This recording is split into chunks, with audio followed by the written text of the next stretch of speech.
So, Conclave, this is based on a book by Robert Harris. The movie, however, directed by Robert Berger. Is that his name again? They're not So, all called Robert, mate.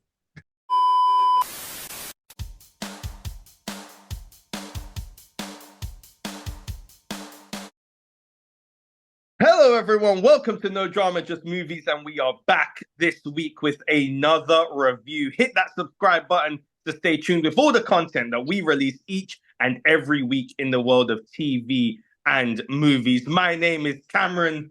Forgive me, Father, for I have sinned. Kelly Smith, and I am joined by my esteemed colleague here. I'm Phil Pope Smoke Corwin. Oh, that's right.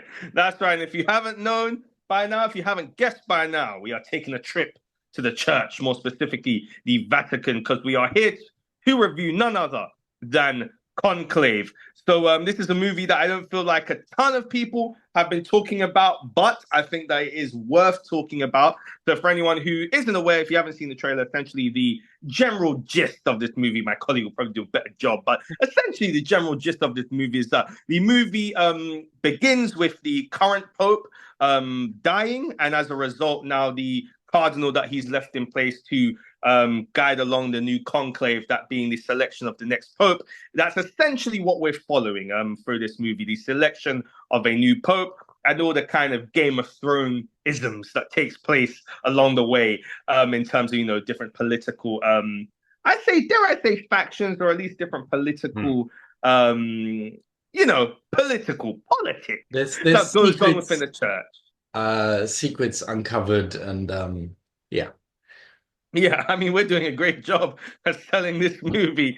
However, Conclave, when I first saw the trailer for this movie, I was very much so looking forward to it. Hmm. It really had me. This idea, because the way that the trailer sold me is that I felt like I was going into a movie where I was going to be watching a movie about the selection of a new pope, sure, but it was going to be about, the underlying objectives of different people, trying to vie for that position or trying to support people that they want to obtain that position.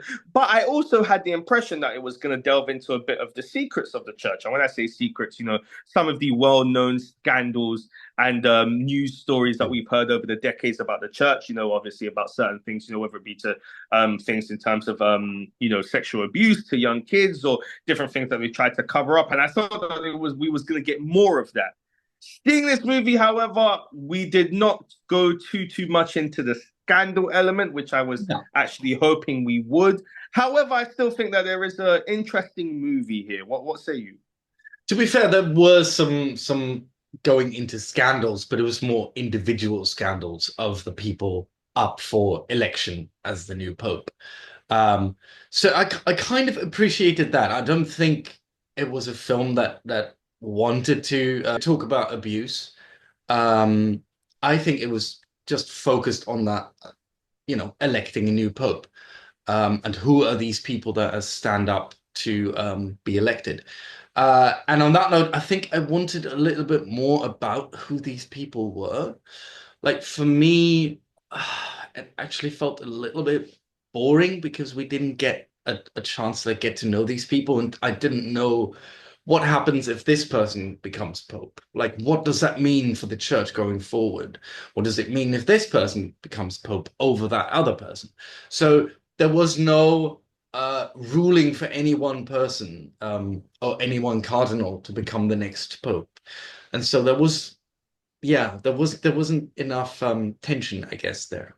Um, Not as much as I had expected from what I thought the trailer told me. Yeah, no, I agree. I agree. I do agree with you in that there was definitely an insight into individual scandal. I personally wanted to see a bit more of, the bigger scandals, Mm. and I think, we didn't get that, and that's fine. I think one thing that the movie did give me, which I was happy with, but I wish I had seen more, is I enjoyed looking at this discussion and conflict between, this idea of, you look at any faith, any religion, but specifically looking at the church. This idea of you have a mortal being who is trying to follow something greater. They're trying to follow the ideals of something greater and represent those ideals.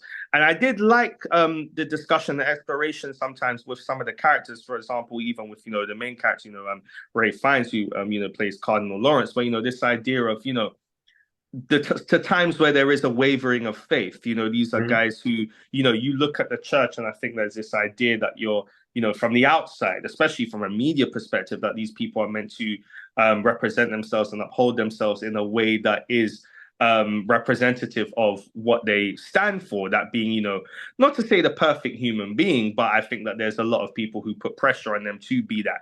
And it was really nice to see, them talk about, the idea of at times their faith wavering, or, the fact that they do sin and that they are mortal. And, seeing even little shots, where you're seeing, different cardinals stopping for a cigarette break, for example, or drinking a lot, or being on their phone a lot. And it was like, I did enjoy that, because it was nice to see, that even people within this position, that they're not bulletproof, they're not foolproof.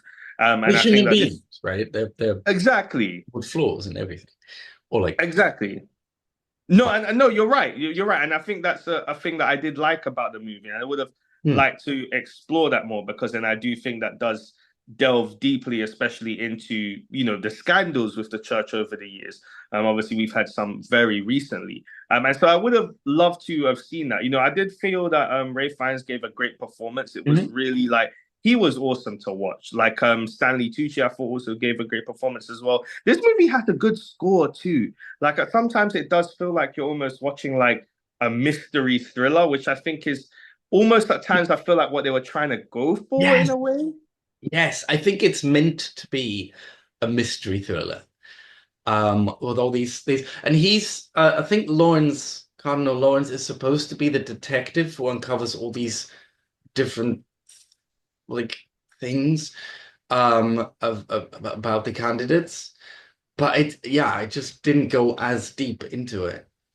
Yeah, I agree. I think one of the questions I had that I would have liked to have seen from this movie is, this is kind of a bit more of a bigger existential topic in question, but this idea of why these people join the church, like why. Yeah. I would have liked to have explored that a little bit. I know that perhaps that's a different kind of movie, but when you're dealing with the conflict of, mortally, of people dealing with the fact that they're giving in to some of their human impulses, for example, or some of their human ways that, obviously they can't help, or that they can help, but, it's a bit tough for them. I would have liked for there to be a discussion or exploration as to what brings these people to the church to begin with, why they're in the position that they're in. Because there is many times where you do watch this movie, and interestingly enough, you do look at some of these characters and go, you don't kind of seem like what I imagine you should be. And I think that's the point. But as a result, I did sometimes think to myself, it would have been nice for them to delve into that, explore a bit why join in the first place? Why be here? What does this really mean to you? At times there was an interesting take where they would go into the kind of, a bit more into the political motivations behind, why different factions would want this sort of pope or that sort of pope. And that was very interesting. Like, how did you feel about that?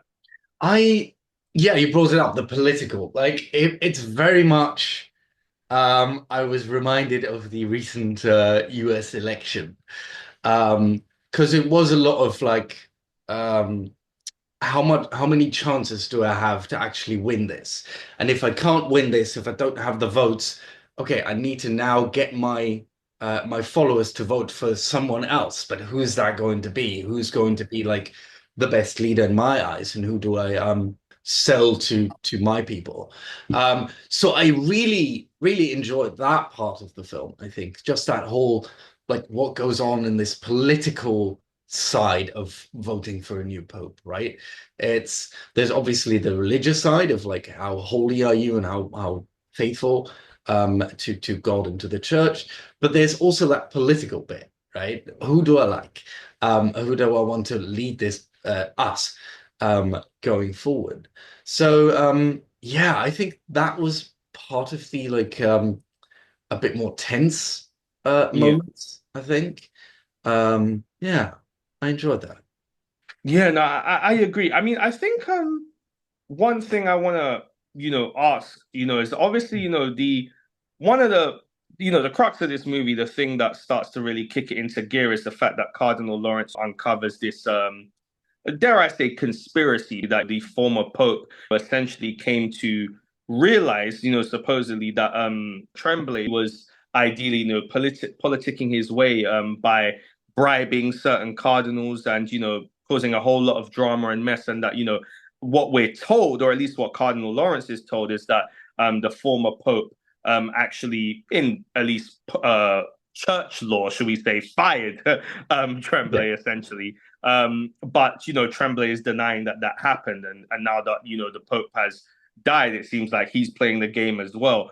I feel like that conflict never truly resolved in a compelling way that I felt like it would, because for the longest time, Tremblay was very much so adamant that well, at least trying to convince everyone, including Cardinal Lawrence, that he didn't do this.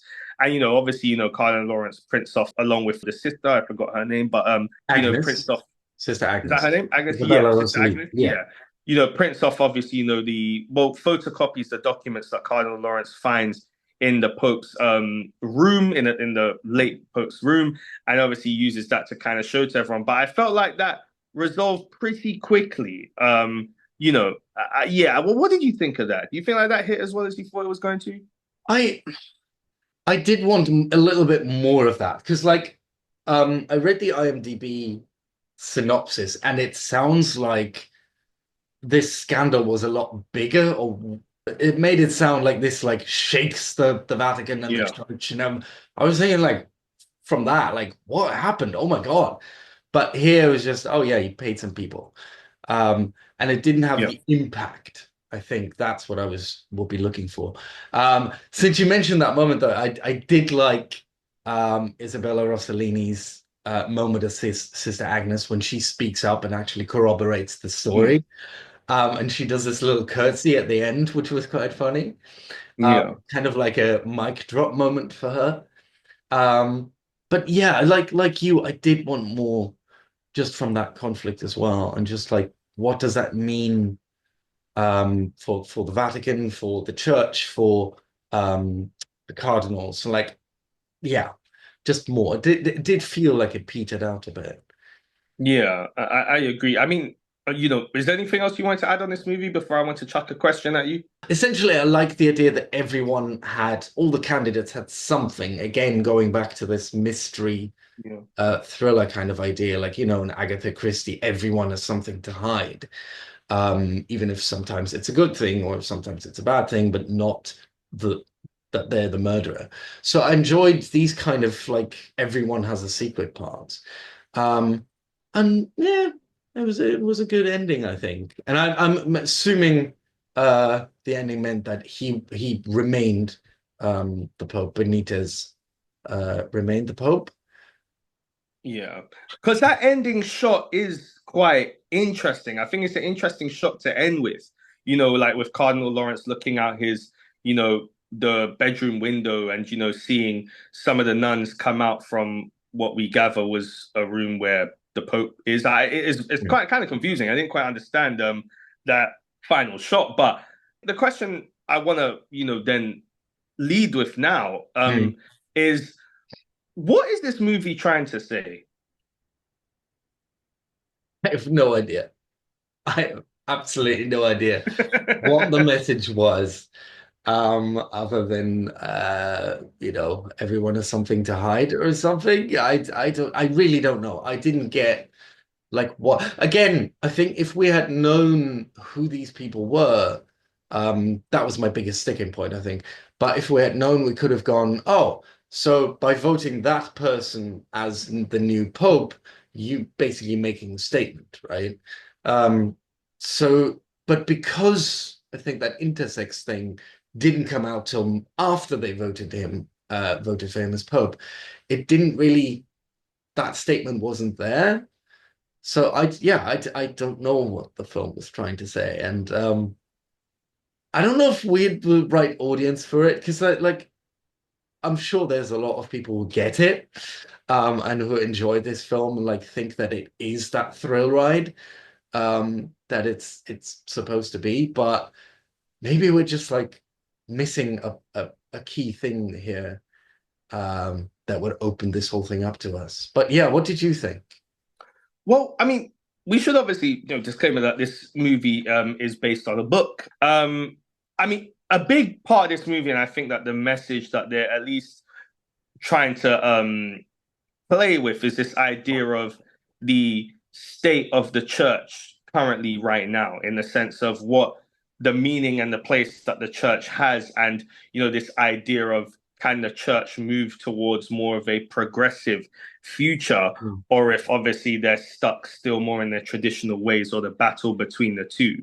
That seems to be at least one of the main messages, or at least theories that they're debating. However, in terms of the actual message they're trying to say of this movie, I'd imagine that it probably links heavily to, the great speech that Ralph Fiennes gives, as Cardinal Lawrence, at the beginning of the conclave, where he says that, he would ideally like the next pope to be someone that does have doubts and does have uncertainty, and someone that does sin and is willing to essentially embrace their flaws, embrace the fact that they're mortal and normal, and use that as a way to strive for something better.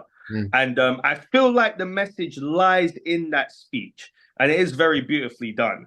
However, I still feel like it's something that you kind of got to decode, and maybe it lets sit with you. But I also think that at the same time, maybe the movie itself doesn't give the best, doesn't punch you with that message in the best way to actually really make you go, okay, I got it. But I think that you get an idea. Like, for example, obviously we reviewed Wicked last week, and Wicked is obviously a movie heavily about inclusion and embracing your flaws and what have you. And I feel like there is a crossover here in Conclave.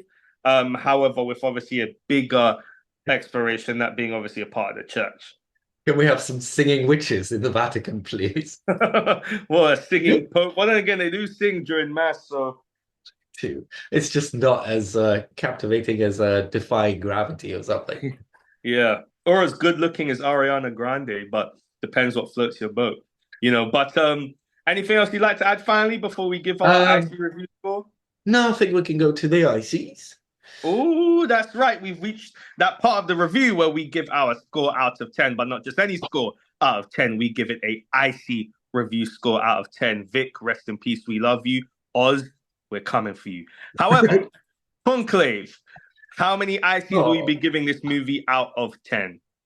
Oh, man. I'm going to be a little bit harsh, I think, or kind, whichever way you want to see it, and give it a 6 out of 10. I think there was promise, like the acting was good, and definitely like more. I was more interested in some aspects of the mystery, but for me, I think I needed a little bit more. I say it again because the third time is the charm. A little bit more about the candidates, just to raise the stakes and what it actually all means. Because otherwise, it's just a lot of waiting around for someone to say you're the Pope now. So 6 out of 10 Macy's. Okay, that's fair. Listen, I'm gonna be doubly kind. I'm gonna go one above. I'm going with 7 ICs out of 10. And the reason why I'm going with 7 ICs out of 10 is because I really enjoyed the topic that they're exploring here. I really enjoyed the themes that they're exploring here. I liked delving into some of the existential side of things, obviously in relation to faith, and the idea of the church itself and God. That was really cool. And I did enjoy the mystery element to this movie and some great performances. Does it fall short? 100%. But is it worth the watch? I personally think yes. So you're going with 6 ICs out of 10, and I'm going with 7 ICs out of 10. Well, guys, that will do it for our review of Edward Berger's Conclave. We are No Drama, Just Movies. If you like this review here, please subscribe to our YouTube channel. Jump down in that comment section below. Let us know your thoughts on Conclave. If you have seen it or if you are planning on seeing it, please like, share, subscribe, jump down in that comment section below. As we said, let us know your thoughts. Once again, we are No Drama, Just Movies. My name is Cameron. Forgive me, Father, for I have sinned. Kelly Smith, and I'm joined by my esteemed colleague here. I'm Phil, a Pope Smoke Corwin. Oh, that's right. We're on our way to Rome, and hopefully we will stop by the Vatican and watch a couple cardinals have a smoke, because it seems like they do like that on their breaks. However, that will do it for us here on No Drama Just Movies. Thank you very much for checking out this review today, guys, and we will see you very, very soon. Take care, guys. Bye.